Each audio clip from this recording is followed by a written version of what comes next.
Buenas tardes, estimados estudiantes de primer año de desarrollo. En este video completamos el análisis correspondiente a la unidad 8 del programa.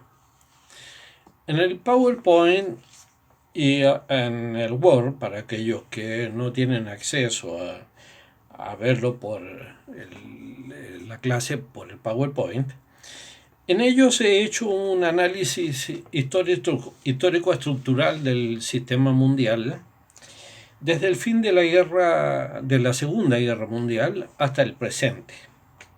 Entonces ahora en este video lo que vamos a hacer es una síntesis analítica de este periodo y como metodología les voy a proponer abordar la unidad a partir de 4 preguntas. La primera pregunta es: ¿cómo se configuraron los ejes este-oeste y norte-sur? La segunda pregunta es: ¿cómo explicamos la diferencia entre desarrollo y subdesarrollo? La tercera pregunta, ¿por qué fracasó la inserción internacional de América Latina por vía de la industrialización sustitutiva de importaciones? Y la cuarta pregunta es: ¿cuál es el destino del sistema mundial actual? Entonces, para dar inicio a esta síntesis analítica, vamos a comenzar con esta primera pregunta. ¿Cómo se configuraron los ejes este-oeste y norte-sur? El eje este-oeste es el más reciente y hace referencia a la división del mundo entre 2 bloques y su extensión a esferas de influencia, cuya línea perpendicular tenía como centro a Alemania, con una proyección hacia Alemania del Este debido a la partición de Berlín que se encontraba en la zona de la ocupación soviética, pero que fue dividido entre las 4 potencias vencedoras. Como resultado de esto se produjo la división de Europa entre el poder de 2 superpotencias que fueron las vencedoras de la Segunda Guerra Mundial, cuyo fin se produjo en mayo de 1945. Si bien la división tomó lugar después de la declaración de Truman en marzo de 1947, que declaró la doctrina de la contención a la Unión Soviética y por extensión a todos los movimientos comunistas, o que si no lo fueran, le fueran políticamente cercanos. A partir de entonces, este periodo se denominó como Guerra Fría y duró hasta la caída del muro de Berlín en 1989 y los acontecimientos posteriores, la desintegración del bloque soviético y la desintegración de la Unión Soviética. En septiembre de 1991, el presidente Gorbachov, secretario general del Partido Comunista de la Unión de Repúblicas Socialistas Soviéticas, reconoció la independencia de Estonia, Letonia y Lituania, independencias que fueron seguidas por las proclamaciones de otras repúblicas. La Unión Soviética, envuelta entonces en una grave crisis económica, perdió autoridad política sobre el bloque y el bloque se desintegró.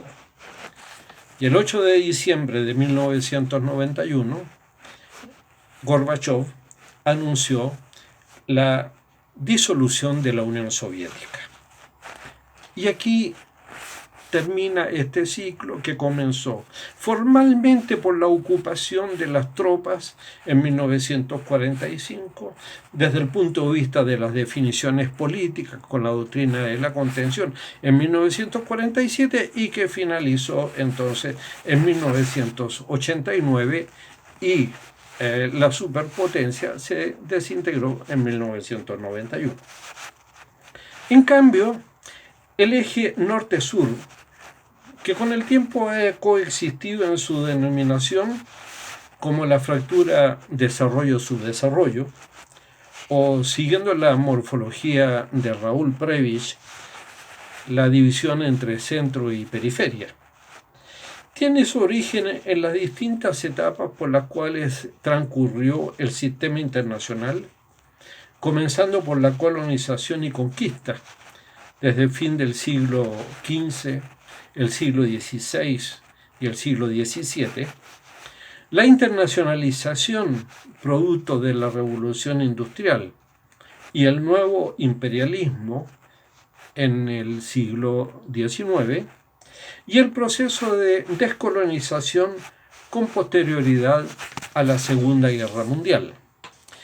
Gracias a este proceso, el sur, o la región del mundo subdesarrollada, se extendió desde América Latina hacia otros continentes: África, Asia, Medio Oriente, Caribe y Pacífico. La característica que divide a ambos ejes, norte-sur, o desarrollo-subdesarrollo, o centro y periferia, hasta el presente, es el desarrollo. Y este está derivado de la industrialización y la modernidad de las sociedades avanzadas de Estados Unidos, Europa Occidental, Canadá y las ex colonias de Australia y Nueva Zelanda, además de Japón. Estas constituyen el centro, los países desarrollados, respecto del resto del mundo denominado como tercer mundo. Una salvedad a esto hay que hacer con lo que eran las ex repúblicas del bloque soviético y la misma Rusia, que no son considerados países subdesarrollados. Dentro del tercer mundo, desde comienzos de los años de 1970, teóricos como Wallerstein, Arrighi y otros identificaron a un segmento que, si bien no era desarrollado, tenía sociedades más modernas, con una relativa industrialización, un relativo desarrollo cultural e instituciones públicas, y que se diferenciaban del resto de naciones más pobres. A este segmento se le ha denominado como semiperiferia, incorporándolo como una fase intermedia dentro del modelo centro-periferia de Prebisch. De esta forma, el sistema mundial actual, de acuerdo a esa morfología, se constituye por un centro, una semiperiferia y una periferia. En América Latina, en el grupo de los países semiperiféricos, están México, Brasil, Argentina, Chile, Uruguay, Colombia y Venezuela. La segunda pregunta: ¿cómo explicamos la diferencia entre desarrollo y subdesarrollo? La diferencia fundamental está en el desarrollo industrial y científico-tecnológico de los países centrales, su alta productividad, altos niveles de ingresos, de salarios, estructuras sociales homogéneas, con altos estándares de democracia, funcionamiento de los sistemas políticos con autonomía de los poderes gubernamentales, libertad de prensa, respeto de los derechos humanos, bajos niveles de corrupción, poder judicial autónomo e independiente de los poderes y de los partidos políticos, altos niveles de formación técnica profesional y universitaria, y buenos servicios públicos y de protección social.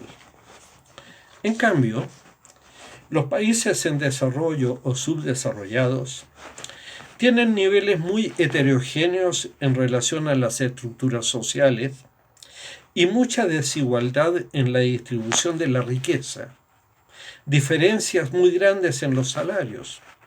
Por ejemplo, lo que gana un trabajador del sector automotriz en la provincia de Buenos Aires respecto de lo que gana un campesino en Santiago del Estero, La Rioja o San Juan es enorme.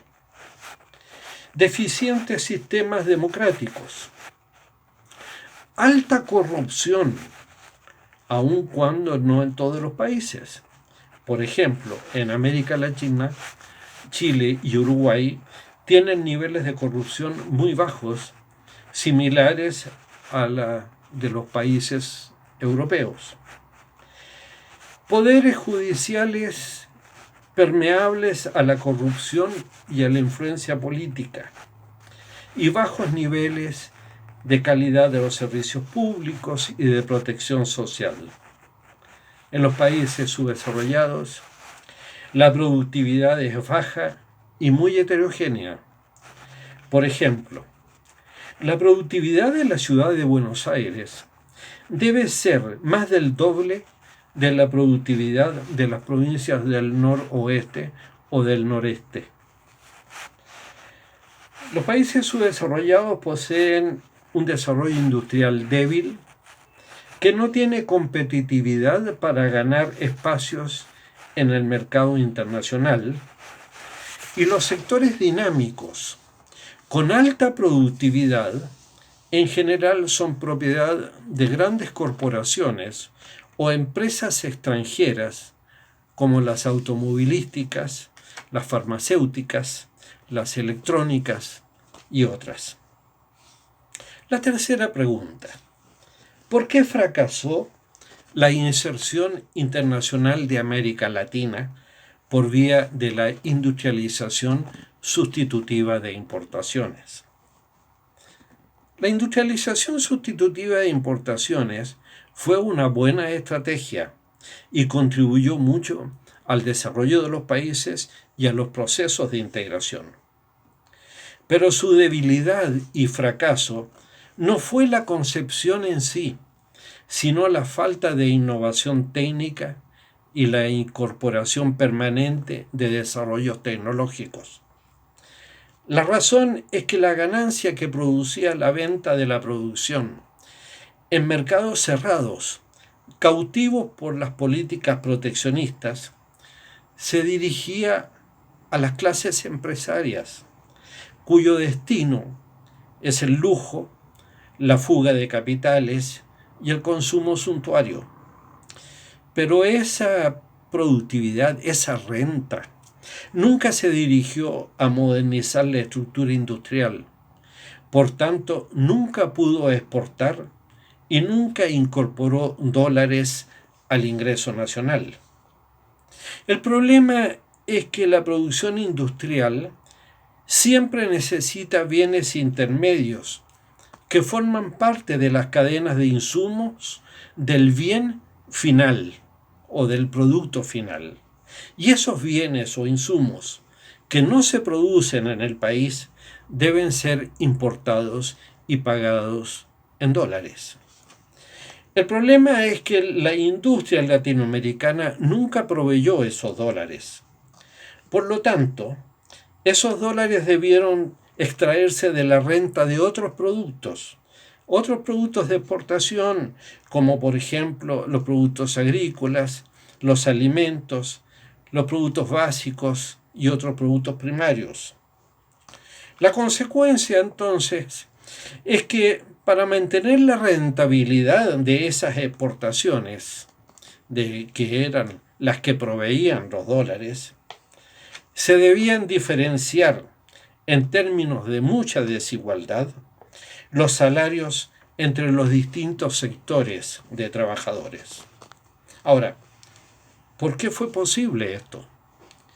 porque los empresarios han estado asociados al poder político, incluyendo todos esos sectores políticos que se dicen nacionales o populares de acuerdo a los países. Es una alianza político-empresaria, a cambio de la cual se sostiene la corrupción y los bajos impuestos a los que más tienen, pero que deberían pagar más. Por ejemplo, un empresario en los países nórdicos paga el 60% de sus ganancias declaradas. En Argentina ni siquiera llega al 17%. La última pregunta. ¿Cuál es el destino del sistema mundial? Hoy por hoy, y será así hasta que ocurra un hecho trascendental que altere radicalmente las relaciones sociales de producción, el capitalismo seguirá dominando el mundo. Hay varias razones para que esto sea así.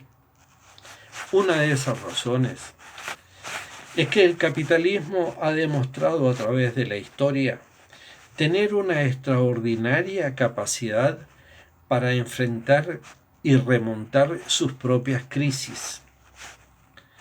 Otra razón es que el capitalismo, en su afán de lucro, estimula permanentemente la innovación y el progreso técnico y tecnológico.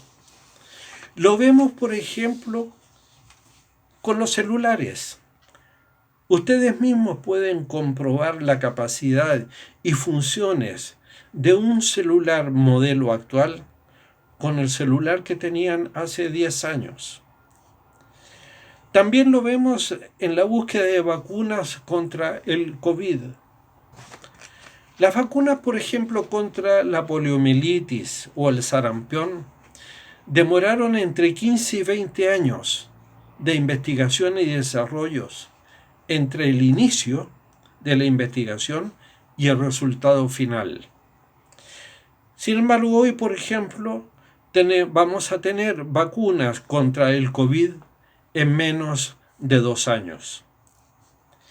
Otra de las razones es que en la casi totalidad de las sociedades desarrolladas se promueve la meritocracia, es decir, el acceso a las jerarquías, al nivel que sea, se debe a las condiciones personales, conocimientos, formación, experiencia, etc. En cambio, en la mayoría de los países nuestros, la carrera laboral, en el sector público, por ejemplo, depende más de la salida a pegar carteles en una campaña política o depende de la militancia política, pero no depende esencialmente de tener un título universitario o altos grados de capacitación profesional, técnica o universitaria. Otra de las razones es que en los países desarrollados, que son todos capitalistas, incluyendo actualmente, aún con capitalismo autoritario, pero capitalismo al fin, como Rusia y los países del ex bloque soviético, el ascenso social y económico, la riqueza personal, por vía de la política, es una excepción y en general en los países desarrollados de Occidente es perseguida por la justicia. En nuestros países, la política es el medio para enriquecerse y ascender socialmente. Los ejemplos sobran. Si un país tiene gobernantes ricos, políticos ricos, jueces ricos, altos funcionarios públicos ricos, que en el origen provenían de sectores sociales medios o populares, ese país está condenado al subdesarrollo. Por lo tanto, En la medida que nuestras sociedades no construyan sistemas políticos democráticos, sin corrupción, con una justicia independiente, con igualdad de oportunidades para todos los ciudadanos, y que los gobiernos implementen programas de desarrollo que superen el periodo gubernamental y puedan proyectarlos como políticas de largo plazo en la industrialización, en la investigación científica y tecnológica, en la formación de recursos humanos, en la innovación, el desarrollo industrial asociado a las riquezas naturales del territorio, el desarrollo de los servicios, el mejoramiento de la calidad de vida y bienestar de todos los ciudadanos, y que el pago de impuestos se mida con la vara de que el que más tiene paga más. Sin estas condiciones no tendremos desarrollo y seremos eternamente países atrasados. Y esa es la realidad del actual sistema mundial. Que tengan un buen día. Terminamos con esto en la unidad 8. Y la unidad siguiente vamos a hacer una abstracción teórica de todo el estudio sistémico estructural del sistema mundial que hicimos durante este año, para sacar entonces algunas conclusiones de carácter teórico. Que tengan un buen día.